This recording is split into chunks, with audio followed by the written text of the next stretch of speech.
Minha irmã quebrou a bicicleta nova da minha filha de 6 anos com um martelo bem na frente dela.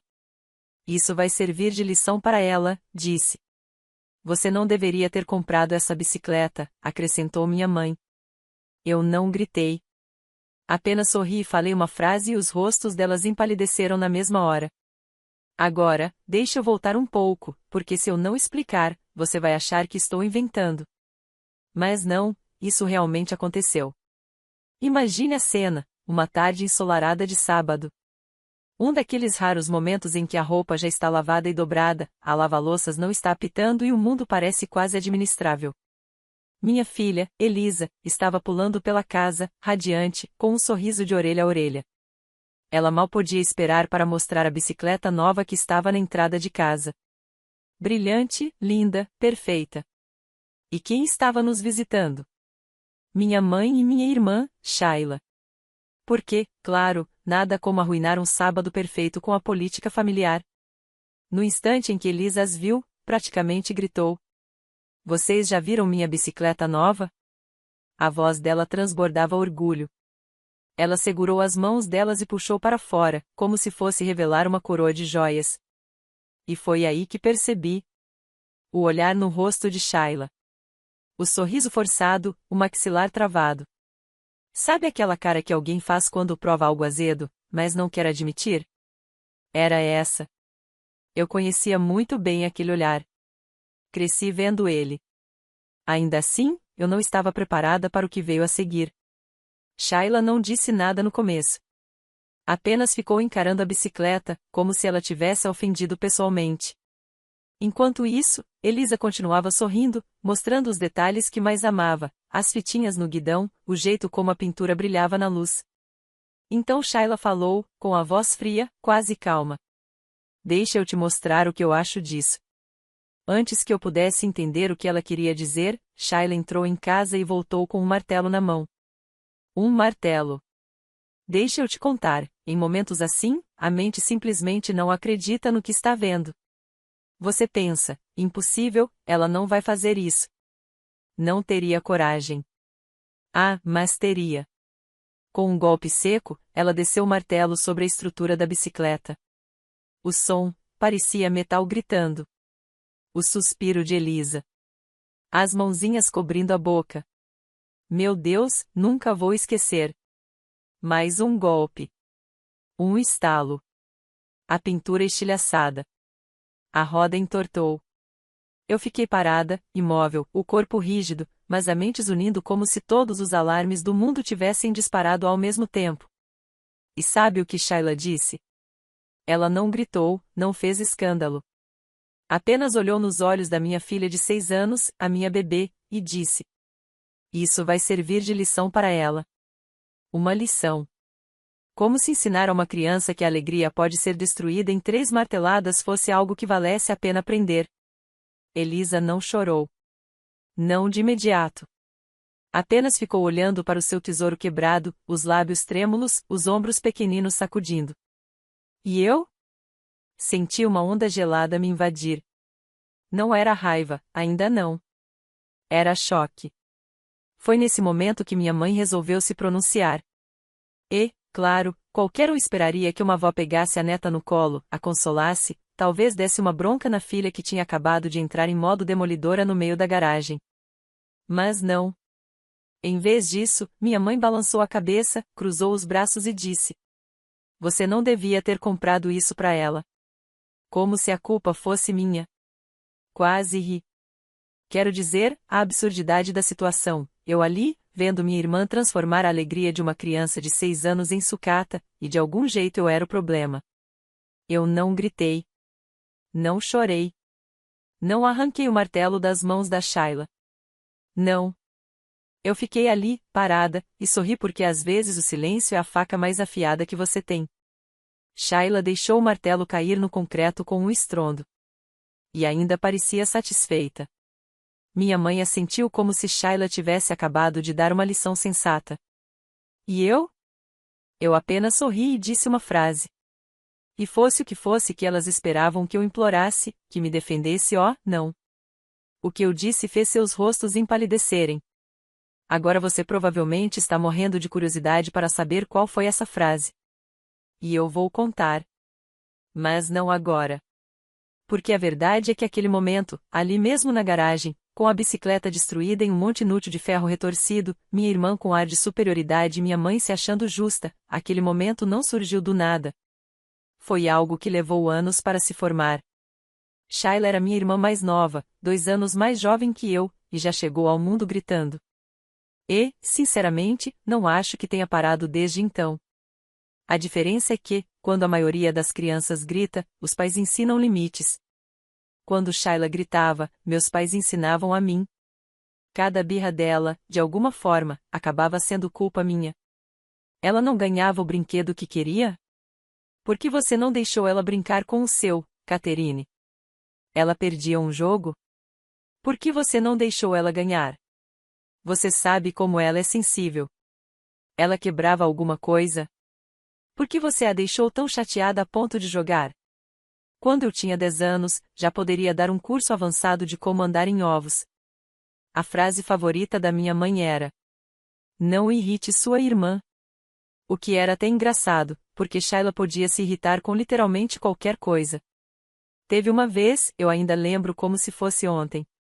Juntei minha mesada para comprar um colar para ela. Barato, mas bonitinho. Achei que estava sendo uma boa irmã mais velha. Ela abriu, viu que não era rosa, mas azul, e gritou como se eu tivesse lhe dado um rato morto. Em seguida, quebrou a corrente no meio. Minha mãe não brigou com ela. Ela se virou para mim e disse: você sabe que ela queria rosa. Por que comprou azul? Esse era o resumo da minha infância. Shayla quebrava as coisas. Eu levava a culpa. Avançando algumas décadas, adivinha? Algumas coisas nunca mudam. Estudei direito, passei noites intermináveis de estudo e trabalho, e aos poucos construí uma carreira decente. Valeu a pena. Hoje ganho mais do que o resto da minha família, o suficiente para viver confortavelmente. E, por causa disso, muitas vezes acabava ajudando financeiramente pagando contas, cobrindo necessidades, garantindo que nada ficasse para trás. Mas aqui está o problema de ajudar pessoas que já guardam ressentimento contra você, não importa o quanto você dê, nunca é suficiente. Eu ajudava com mercado, luz, remédios. Mas, quando dizia não para coisas extras, de repente eu era mesquinha, egoísta, exibida. Aos olhos deles, se eu não bancasse todos os caprichos, eu era vilã. Então, quando eu digo que o episódio da bicicleta não surgiu do nada, você entende o que quero dizer? Tudo começou numa tarde em que minha filha, Elisa, e minha sobrinha Brooklyn, filha da Shayla, quase da mesma idade da Elisa, estavam brincando lá fora. Brooklyn estava com a bicicleta dela, a mesma que já usava fazia um tempo. Só que, naquele dia, a bicicleta pifou. Algo quebrou ou soltou. Não vi acontecer, mas ouvi o choro. Elisa, coitadinha, tentou ajudar. Ela tem 6 anos, então a ideia dela de consertar as coisas basicamente é cutucar e dizer: eu consigo. Mas a verdade é que a bicicleta já estava condenada. Claro que, no segundo em que Shayla viu, apontou para minha filha e gritou. Foi ela que quebrou. Dava para jurar que Elisa tinha descido com uma marreta em cima do negócio. Minha mãe imediatamente apoiou. Você precisa assumir a responsabilidade, Catherine. A Elisa tem que aprender que ações têm consequências. Eu não discuti. Apenas disse que levaríamos a bicicleta para casa e que David, meu marido, poderia dar uma olhada. Porque, às vezes, você escolhe suas batalhas, e às vezes espera até ter provas. Naquela noite, David levou a bicicleta para a garagem. Ele é bom com ferramentas, paciente, metódico. Virou a bicicleta de ponta cabeça, examinou a corrente, o quadro, os pedais. 10 minutos depois, levantou o olhar para mim e disse: isso não foi a Elisa. É defeito. Tá vendo? Isso poderia ter acontecido com qualquer um. E a pior parte é que ele tinha razão. Aquela bicicleta era perigosa. Se Brooklyn estivesse descendo uma ladeira ou atravessando a rua quando quebrou, bom, melhor nem terminar essa frase. Então não, minha filha não tinha quebrado a bicicleta. A bicicleta tinha se quebrado sozinha. E foi aí que a minha raiva apareceu. Eu tinha ralado para me formar em direito, então sabia exatamente quais palavras usar quando alguém tentava fugir da responsabilidade. Peguei o telefone e liguei para o fabricante. Expliquei a situação em detalhes: uma bicicleta infantil quebrada por defeito, insegura, inaceitável. Talvez eu também tenha mencionado palavras como responsabilidade civil e risco de acidente. Engraçado como as pessoas começam a ouvir mais rápido quando você joga esses termos na conversa. Na manhã seguinte, já havia um e-mail na minha caixa de entrada. Eles não apenas iriam substituir a bicicleta. Veja, é aí que ser persistente e talvez um pouquinho intimidadora compensa. Eu pressionei. Argumentei que uma simples substituição não era suficiente. Brooklyn merecia algo melhor, especialmente depois do risco que tinha corrido. Então, a empresa concordou em fazer um upgrade para o modelo exato que Brooklyn vinha pedindo há meses, a bicicleta dos sonhos, aquela sobre a qual ela não parava de falar. Quando esse e-mail chegou, eu sorri. Finalmente haveria justiça. Brooklyn teria a bicicleta que sempre quis, e o nome de Elisa seria limpo. Toda aquela história absurda de foi ela que quebrou cairia por terra assim que todos vissem o que realmente tinha acontecido. Decidi manter em segredo. Queria que fosse uma surpresa. Imagine só, o rosto de Brooklyn se iluminando ao ver a bicicleta dos sonhos esperando por ela. Shayla percebendo que sua filha tinha algo maravilhoso graças a mim. Não apesar de mim. Por um breve momento, pensei que talvez isso pudesse curar as coisas. Mas, como aprendi na garagem, algumas pessoas não querem curar nada. Elas querem destruir. Na cabeça de Shayla, eu havia comprado aquela bicicleta para minha filha enquanto a filha dela não tinha nenhuma. Na cabeça dela, Elisa tinha quebrado a antiga. E agora eu tinha aparecido com o modelo exato que a filha dela sonhava, para que Elisa pudesse andar nele bem na frente dela. Humilhação disfarçada de generosidade. Crueldade com fitinhas brilhantes. Essa era a história que Shayla contou a si mesma enquanto erguia o martelo. Deixei o silêncio se estender até os pássaros pareceram desconfortáveis. O metal estalava baixinho, se ajeitando. A boca da minha mãe se fechou numa linha fina de aprovação, como se disciplina tivesse sido servida e a sobremesa viesse a seguir. Mas eu não dei sobremesa. Vou dizer isso uma vez, falei, com a voz tão firme que até eu mesma me surpreendi. Aquela bicicleta não era para Elisa. 2 segundos de silêncio. As pupilas dela se moveram, procurando o truque. Era para Brooklyn. Shayla piscou primeiro. Não era. Saiu rápido, como um espirro. Era, sim, respondi. Eu pressionei o fabricante para substituir a bicicleta defeituosa e consegui o upgrade. O modelo que ela vinha pedindo há meses. Minha mãe clicou a língua, do jeito que sempre faz antes de um sermão. Não seja dramática, Catherine. Olhei para o quadro destruído. Eu não sou a pessoa que trouxe o martelo para cima de uma bicicleta infantil. O rosto de Shayla ficou manchado de vermelho. Você está mentindo. Você sempre mente quando é pega. Sobre o quê? Sobre e-mails, documentos, palavras com crachá como responsabilidade civil e o segurança infantil? Deixei um sorriso surgir de leve. Quer que eu mostre agora ou prefere que eu leia em voz alta aqui na frente de casa? Aquilo pesou. Vi quando bateu. O despertar, o recuo, a necessidade repentina de reorganizar a mobília da própria história. O olhar dela fugiu da bicicleta para Elisa e voltou para mim. Você espera que eu acredite que faria algo assim pela minha filha? Não, respondi. Espero que você se arrependa do que acabou de fazer. A mão de Elisa encontrou a parte de trás da minha perna. Pequena, quente, firme. A mãozinha dela repousava na minha, e eu a cobri com a minha. Não olhei para baixo. Não queria que ela visse meus olhos ainda. Não desse jeito. Minha mãe deu um passo à frente, como se a simples proximidade pudesse remodelar a realidade. Catherine, não há necessidade de humilhar sua irmã. Você pode consertar isso. Acione o seguro. Diga que foi um mal-entendido. E a parte em que uma mulher adulta destruiu de propósito a alegria de uma criança de 6 anos, perguntei. A gente classifica isso como mal-entendido ou como momento educativo? Shayla cruzou os braços com tanta força que os nós dos dedos ficaram brancos. Foi um momento, resmungou. As pessoas têm momentos. Chorar na cozinha é um momento, retruquei. Isso aqui foi um projeto de demolição. Cuidado com o tom, minha mãe cortou, como se o tom fosse a verdadeira arma ali. Deixei o silêncio cair de novo. Agora ele tinha peso. Dava para apoiar um copo em cima. Vão embora, eu disse. Shayla soltou uma risada curta, incrédula, quase um latido. Ir embora de onde? Da minha casa, respondi. E depois disso, da minha vida. Elas me encararam como se eu tivesse anunciado que ia me mudar para Marte. A mão da minha mãe subiu ao peito, os dedos apertando pérolas que não estavam lá. Não seja ridícula. Somos família. Essa palavra, falei, não significa o que vocês acham que significa. Os olhos de Shayla se estreitaram. Você não está falando sério. Mantive a voz firme.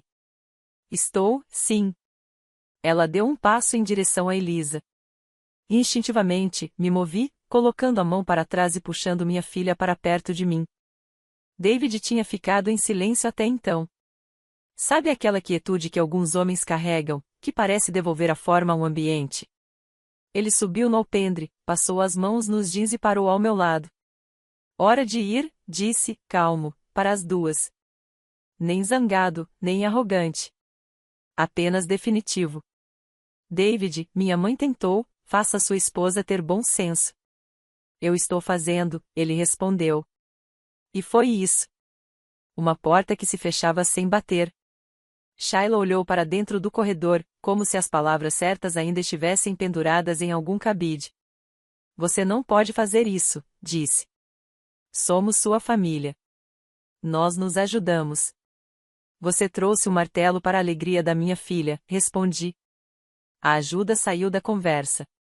Por um segundo, algo mudou na expressão dela. Medo ou compreensão, não consegui distinguir. Mas logo se virou para mim de novo, desesperada. Podemos consertar. Podemos dizer que foi um acidente. Ninguém precisa saber. Elisa sabe, respondi. Eu sei. Você sabe. E os vizinhos com janelas provavelmente também sabem. Minha mãe buscou um compromisso de tribunal. Conversamos amanhã, quando você se acalmar. Quase ri. Eu estou calma, disse. E é isso que assusta vocês. David abriu o portão. Por favor, saiam, falei. E dessa vez, não acrescentei mais nada. Algumas frases são mais afiadas quando você as deixa terminar cedo. Elas hesitaram. Dava para ver o conflito nos rostos, o velho hábito de atropelar, a nova percepção de que tratores precisam de chave, e eu não estava entregando mais nenhuma. Shayla saiu primeiro, os ombros rígidos, passos rápidos. Minha mãe a seguiu, parando no batente como se ainda pudesse virar e revisar toda a cena com uma única bronca. Eu apenas a encarei. Ela saiu. David fechou a porta. Não foi uma batida, foi um lacre. Silêncio. Mas não era vazio.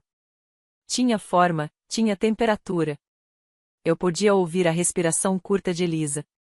Sentir o tremor sumindo devagar da mão dela.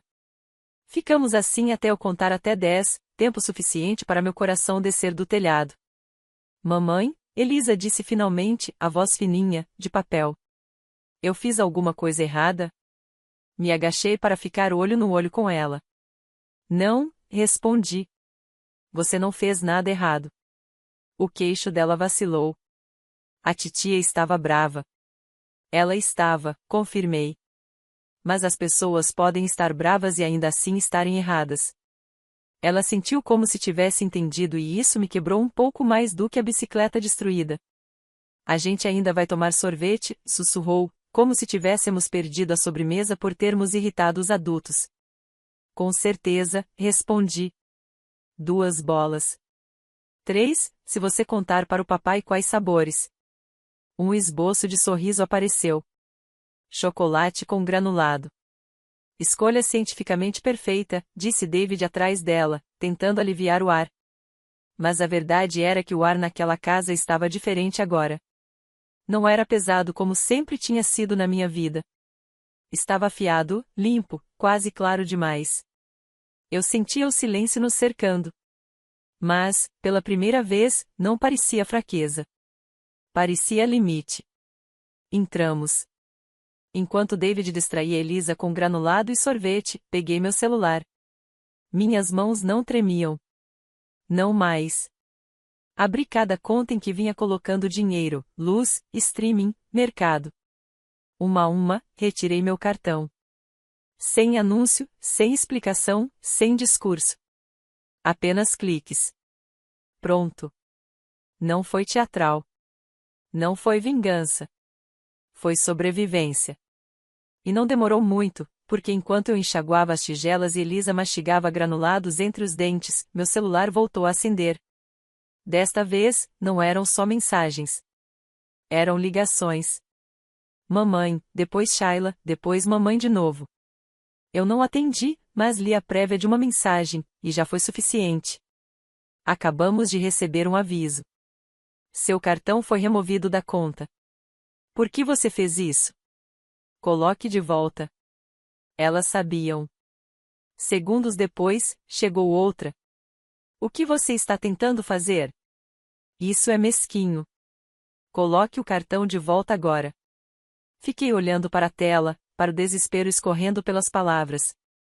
Engraçado como as pessoas passam tão rápido de justas a suplicantes quando a torneira fecha. David lançou um olhar de lado. Você não precisa responder. Eu sei. Virei o celular com a tela para baixo no balcão, mas a vibração não parou. Ligação após ligação, mensagem após mensagem, como se pudessem forçar caminho de volta para minha vida apenas com insistência. Até que uma finalmente chegou com veneno suficiente para eu ler 2 vezes. Você vai se arrepender. Família é família. Você não pode simplesmente nos cortar. Foi quando sorri. Porque, pela primeira vez, percebi que elas estavam erradas. Eu podia. E eu tinha. Na manhã seguinte, as ligações tinham diminuído. Mas as mensagens, não. E quando o zumbido finalmente cessou, eu deveria ter sabido que não era paz. Era planejamento. Porque, se tem uma coisa que minha família sabe fazer, é reescrever a história. A primeira pista foi uma notificação de um primo com quem eu não falava há 6 meses. Oi, desculpa pelo drama. Espero que você e a Elisa estejam bem. Franzi a testa. Drama? Para mim, destruir a bicicleta de uma criança com um martelo era crime, não drama. Depois vieram os prints. Aparentemente, minha irmã e minha mãe tinham levado a campanha para a internet ou pelo menos para o grupo da família estendida, aquele que ainda carregava a foto de uma reunião de 2015. Elas transformaram tudo em tragédia, onde elas eram as vítimas e eu, a vilã. Segundo a versão delas, Elisa tinha quebrado a bicicleta da Brooklyn. Eu me recusei a ajudar. E então essa é a minha parte favorita: cortei ajuda financeira por pura birra. Nenhuma menção ao martelo. Nenhuma menção à garagem. Nenhuma menção ao fato de que minha mãe ficou de braços cruzados, balançando a cabeça, como uma juíza entregando sentença, enquanto minha irmã destruía a alegria de uma criança de 6 anos. A história estava tão distorcida que merecia ser exibida em casa de espelhos. Quis ignorar. De verdade. Mas quando vi parentes comentando, enchendo o grupo de joinhas, coitada da Brooklyn, nossa, que crueldade da Catherine, alguma coisa em mim quebrou. Porque é o seguinte, eu aguento que pensem que sou fria. Aguento que digam que sou difícil. Mas inventarem que minha filha é uma mimada que ganhou o presente depois de estragar a bicicleta da prima? Não. Isso eu não deixaria passar. Então não deixei. Abri o aplicativo das câmeras de segurança. Sabe aquelas que a gente instala na varanda para evitar ladrão de encomenda? Pois é, às vezes elas capturam colapsos familiares também. E lá estava, nítido. Shayla saindo com o martelo. O suspiro engasgado de Elisa. O metal entortando, a tinta lascando, a voz da minha mãe no fundo me culpando. Toda a sinfonia feia registrada.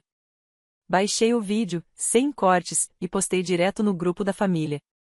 Sem discurso, sem desabafo. Apenas o vídeo e uma frase. Só para constar, essa bicicleta era para Brooklyn. Shayla destruiu com as próprias mãos. É por isso que Brooklyn não tem bicicleta agora. Depois larguei o celular. Não precisei esperar muito. O grupo explodiu como granada em lata de alumínio. Tias em caixa alta. Primos digitando WTF como se estivessem testando atalho de teclado. Gente que antes tinha engolido a versão reescrita foi obrigada a encarar a verdade. E a verdade estava de moletom, e segurando um martelo. Eu deveria ter me sentido vingada. Em vez disso, me senti cansada. Porque é assim, quando você coloca a verdade na mesa, ninguém te agradece por isso. Só escolhem lados com mais barulho. Minha mãe ligou em menos de uma hora. Quase não atendi, mas uma parte de mim queria ouvir qual desculpa ela inventaria. E, claro, ela não decepcionou. Sim, talvez sua irmã tenha exagerado, começou. Mas como você pôde postar aquele vídeo? Você arruinou a reputação dela. Segurei o riso. Quem se arruinou foi ela, mãe. Eu só apertei o play. Você não humilha a família, ela sibilou. Engraçado, respondi. Foi exatamente o que ela fez com uma criança de 6 anos e um martelo. O silêncio do outro lado da linha foi tão afiado que parecia cortar. Depois, ela desligou. Mas a queda não parou por aí, porque o vídeo não ficou só no grupo da família. Ele se espalhou. Amigos de amigos, vizinhos. Alguém até postou no Facebook com a legenda: quem faz uma coisa dessas? E, pelo visto, uma das pessoas que viu foi o marido da Shayla. Nunca vou fingir que nos dávamos bem, ele sempre parecia estar competindo pelo título de homem mais cansado da América. Mas nem ele conseguiu assistir aquela gravação e dar de ombros. Ele me ligou. Sim, ligou de verdade, coisa que nunca fazia. É real? Perguntou. A voz era plana, mas havia algo por baixo. É real, respondi. Ele soltou um suspiro longo, como ar escapando de um balão murcho de tanto ficar cheio. Obrigado, disse, e desligou. Na sequência, fiquei sabendo que ele tinha pedido o divórcio e a guarda da Brooklyn. E isso, estranhamente, foi o primeiro alívio que senti. Porque significava que alguém mais finalmente enxergou. Finalmente disse: isso não está certo. As ligações da Shayla e da minha mãe continuaram, mas agora com outro tom. Menos indignadas, mais desesperadas. Você não precisava postar. Está destruindo esta família. Pense na sua sobrinha. Como se eu não tivesse pensado nela o tempo todo. Parei de atender. Em vez disso, naquela noite me sentei à beira da cama da Elisa, observando-a dormir, e deixei-me sentir algo que não experimentava há muito tempo. Não era raiva, nem cansaço. Era clareza. Porque é isso que eles nunca entenderam: família não é um passe livre. Você não pode destruir, mentir, exigir e ainda assim esperar lealdade incondicional. Família deveria significar proteção, segurança, amor. E se não significa, talvez família seja só mais uma palavra usada para se esconder quando se tem medo das consequências. No fim, tracei o limite. Talvez, para alguns, eu tenha ido longe demais. Para outros, talvez nem perto o suficiente.